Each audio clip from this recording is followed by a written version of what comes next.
غور بھی تک نہیں کیا ہے، مجھے غیرت جاگ آئی. یہ غیرت تو نہیں تھی.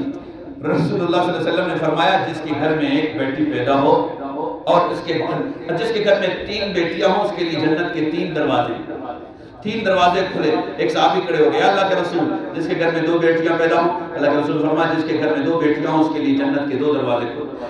پھر اللہ کے رسول صلی اللہ علیہ وسلم کھڑے ہو گئے، یا رسول اللہ جس کے گھر میں ایک بیٹی پیدا ہو.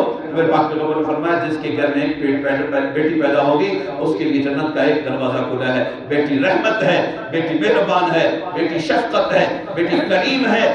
تو ان کے لیے تو ایک بگڑے ہوئے معاشرے کو عرض کر رہا ہوں. میرے پاک پیغمبر کی آمد سے کیا اللہ نے بدل دیا، اور ان کی شفقت سے، اس کی مہربانی سے، ان کی قریبی سے، ان کی محنت سے انسانوں میں کیا رنگ پیدا کیا. پھر معاشرہ، بگڑا ہوا معاشرہ اور تباہ شدہ معاشرے کو میرے پاک پیغمبر کے اخلاق نے بدلا، میرے پاک پیغمبر کی محنت نے بدلا، میرے پاک پیغمبر کے اچھے کردار نے بدلا، میرے پاک پیغمبر کے اچھے معاشرے نے بدلا، میرے اٹھن اور بیٹھنے اور چلن اور پھرن نے بدلا. لوگ کہنے لگے اللہ کے رسول تو مجھے غیرت جاگ آئی. پھر میں نے اس کی اپنی گھر والی سے یہ تو نہیں کہہ سکتا تھا کہ یہ تو اس کی ماں ہے اور اس پر ترس کھائے گی، رحم کھائے گی. میں نے اس کو کہا کہ تم سے تیار کر، میں کسی جگہ مہمانی کے لیے جا رہا ہوں. بیوی بھی سمجھ گئی تھی کہ یہ تیار کرنا اس کے معاشرے کے تانوں نے اسے خراب کر دیا. بہت سارے لوگ بگڑے نہیں ہوتے ہیں، اس کو معاشرہ بگاڑ دیتا ہے. گندے صحبت بگاڑ دیتے ہیں، گندے دوست بگاڑ دیتے ہیں، گندے ماحول بگاڑ دیتے ہیں. اس کا جی چاہتا ہے کہ میں اس مجلس کو چھوڑ دوں، اللہ کی صدا پہ لبیک کہہ کے پہنچ جاؤں، لیکن اس کا گندا دوست اسے نہیں چھوڑتا ہے، گندا معاشرہ اسے نہیں چھوڑتا ہے. اور وہ معاشرہ ہے کہ کہتا ہے تیرے باپ نے تیرے لیے کیا کیا. کانوں نے سنا کہ تیرے باپ نے تیرے لیے کیا کیا. تیرا باپ تو بڑا ظالم ہے. ان کانوں نے سنا ایک بیٹے کا ذہن بنایا جا رہا ہے باپ کے خلاف ہے. یہ بگڑے ہوئے معاشرے کا یہ بگڑا ہوا بچہ پھر رات کو آتا ہے، باپ کو کوستا ہے، ماں کو کوستا ہے، اور ماں کو غلط باتیں کہتا ہے، باپ کو غلط باتیں کہتا ہے. پھر یہ توقع اور خیال رکھتا ہے کہ جو میں بھی بڑا ہو جاؤں گا پھر عزت اور سکون کی زندگی گزاروں گا، راحت کی زندگی گزاروں گا.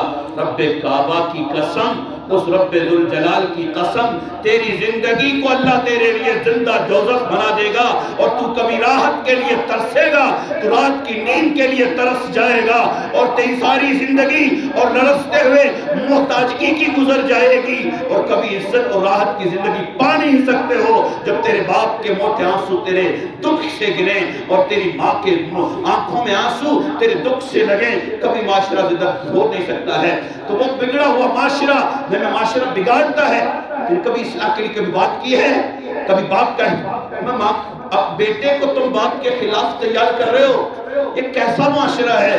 اور اسی باپ سے پیدا ہو تیرا ذہن یہ کیسا قبول کرتا ہے کہ تیرا باپ تیرے خلاف کیسے ہو سکتا ہے، تیری ماں تیرے خلاف کیسے ہو سکتی ہے، یہ تصور اور خیال کیسے ہو سکتا ہے. رب ذوالجلال نے حدیث محمد رسول اللہ کی حدیث ہے آخری فرمایا قرب قیامت میں اقصا اباہ ادنا صدیقہ اطاع الرجل امرأتہ وعق امہ.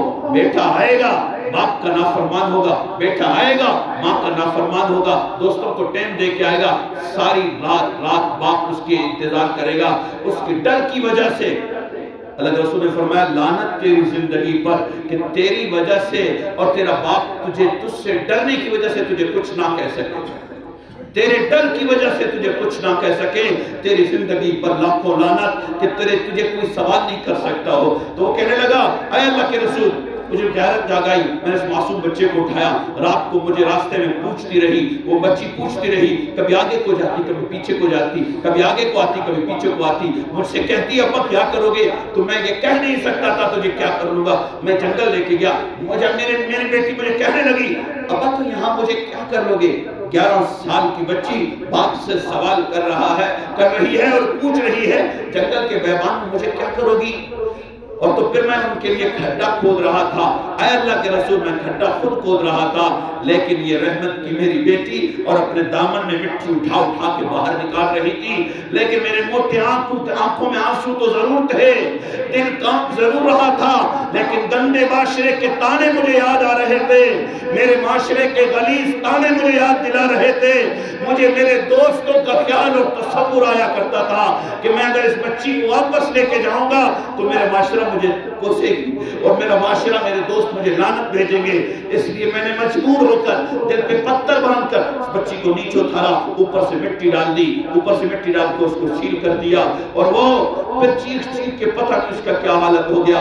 صحابہ کی مجلس بیٹھی ہوئی تھی، پاک پیغمبر کا مشفق ہستی بیٹھا ہوا تھا اور آپ صلی اللہ علیہ وسلم اس کا مذکرہ سن رہے تھے، جذبات میں آئے، کہنے لگے مجھے رب نے فرمایا وما ارسلناک الا رحمۃ للعالمین، میں تو کل جہان کے لیے تجھے رحمت بنایا، کل جہان کے لیے تجھے مشفق بنایا، کل جہان کے لیے تجھے کریم اور رحیم بنایا، تو میں بدر الدجا والا، صدر العلا والا، نور الہدا والا، کہف الورا والے، مصباح الظلم والے، شفیع الامم والے، صاحب الجود والکرم والے، تو میں تو رحمت بن کے آیا، کریم بن کے آیا۔ پھر بھی وہ محمد رسول اللہ کے اور اسلام کی طرف انگلی اٹھتی ہے کہ کیا دیا محمد رسول اللہ نے مجھے؟ محمد رسول اللہ نے عمر دیا۔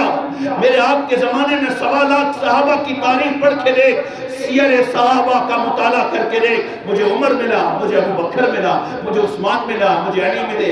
بلال حبشی کہتے ہیں میں تو کوئی کسی کام کا نہیں تھا، محمد رسول اللہ کے کلمے کے طفیل، وہ اخلاق والے، ہستی والے، والضحا واللیل اذا سجا، اللہ تو نہیں کہہ رہے والضحا واللیل اذا سجا ما ودعک ربک وما قلا والآخرۃ خیر لک من الاولی۔ اے میرے محبوب تو نے کتنی محنت کی ہے، اے میرے محبوب کل تو نے ان معصوم بچوں، بوڑھوں، جوانوں، مردوں پر کتنی محنت کی ہے، ان کا معاشرہ کیسے سدھارا، ان لوگوں میں اخلاق کو کیسا پیدا کیا۔ یہی فاروق اعظم ہے، وہ ہندو لکھتا ہے کہ فاروق اعظم کی تاریخ پڑھ کے تو دیکھو، پہلے ظلم دیکھو، پھر بعد کی ہستی دیکھو۔ وہ رات کے اندھیرے میں آتا تھا، وہ لکڑی کا ہتھوڑی بنایا ہوا تھا، وہ گھٹنوں پہ مار مار کے کہتا تھا فاروق اگر تیرے معاشرے کا ایک بچہ بھی بھوکا سویا، اور اگر دجلہ کے کنارے کا ایک کتا بھی بھوکا سویا، تو فاروق تو محمد رسول اللہ کا جواب نہیں دے سکو گے، ان کے شکووں کا جواب نہیں دے سکو گے، ان کے گلوں کا جواب نہیں دے سکو گے۔ تو ہمیں تو وہ راستہ ملا ہے، لقد من اللہ علی المؤمنین اذ بعث فیکم رسولا، اللہ فرماتا ہے بڑا احسان ہے میرا تم پر، میں نے تمہارے اندر محمد رسول اللہ کو بھیجا، میں نے تمہارے اندر کائنات کی ہستی کو بھیجا، میں نے تمہارے اندر والضحا واللیل اذا سجا ما ودعک ربک وما قلا وللآخرۃ خیر لک من الاولی۔ اللہ تسلی دے رہا ہے۔ جبریل کہتا ہے جب مجھے بتایا گیا نا کہ اللہ کے رسول صلی اللہ علیہ وسلم گھبرائے ہوئے ہیں تو مجھے سورۃ الضحا لا کر بھیجا، مجھے کہا جلدی جلدی سناؤ، اس کا مطلب کیا ہے؟ والضحا تیرے چہرے کی قسم، واللیل اذا سجا تیری پاک لڑکتی زلفوں کی قسم۔ میں دوسرے معنی کے مطابق کر رہا ہوں، وَلَسَوْفَ يُعْطِيكَ رَبُّكَ فَتَرْضَىٰ وَالْآخِرَةُ خَيْرٌ لَكَ مِنَ الْأُولَىٰ، آخرت اچھا دوں گا، وَلَسَوْفَ يُعْطِيكَ رَبُّكَ فَتَرْضَىٰ، اور عنقریب تجھے راضی کر دوں گا۔ وَجَدَكَ ضَالًّا فَهَدَىٰ وَجَدَكَ عَائِلًا فَأَغْنَىٰ وَأَمَّا الْيَتِيمَ فَلَا تَقْهَرْ وَأَمَّا السَّائِلَ فَلَا تَنْهَرْ۔ جبرائیل کو بار بار جلدی سے تسلی دینے پڑی، خوش قسمت ہیں آپ کہ اس ہستی کے ساتھ آپ کا رشتہ ہے، اس ہستی کے ساتھ آپ کا تعلق ہے۔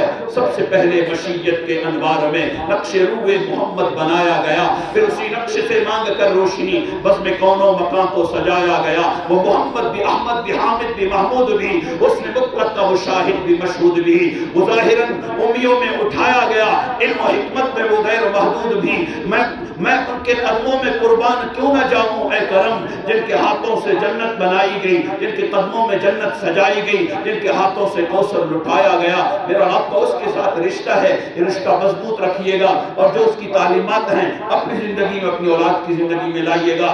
اگر تم نے معاشرے کی بات مانی اور رسول اللہ کو پس پشت ڈالا، رسول اللہ کی تعلیمات کو پس پشت ڈالا، آپ نے یہ سن کر کہ تیرا باپ تیرا ظالم ہے، اگر یہ معاشرہ تو نے کانوں میں ڈالا، اپنے دوست کی باتوں میں آ کر اپنے آپ باپ کو ظالم سمجھا، اگر تم نے اپنی ماں اور اپنی ماں کو تم نے کھوسا اور غلط سمجھا، رب کعبہ کی قسم تمہاری زندگی دنیا دوزخ سے بھی ذلیل ترین ہو جاؤ گی، اور پھر تمہاری دنیا اور تمہارے لیے وہ دنیا اور جس کے لیے تم تڑپ جاؤ گے، ساری دنیا ساری زندگی تم اس کے لیے قدم اور ساری زندگی تم اس کے لیے لگا لو گے، سکون کا ایک لمحہ بھی نہیں میسر ہوگا اگر تم نے ان دو پیروں کو اپنا چھوڑا، اور ان دو پیروں کو تم نے اپنا ماں اور باپ کو تم نے اپنا ظالم سمجھا۔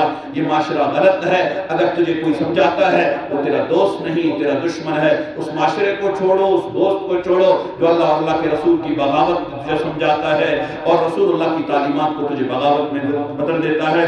رب العالمین اتفاق اور اتحاد نصیب فرمائے آپس میں، اور آپ کے تمام مشکلات اور پریشانیوں کو رب العالمین حل فرما لے، اور مجھے اور آپ کو سب کو اس دلدل والی مصیبت اور پریشانی والے زمانے سے نکال کر میرے اور آپ کے لیے زندگی کو سہل اور آسان فرما لے۔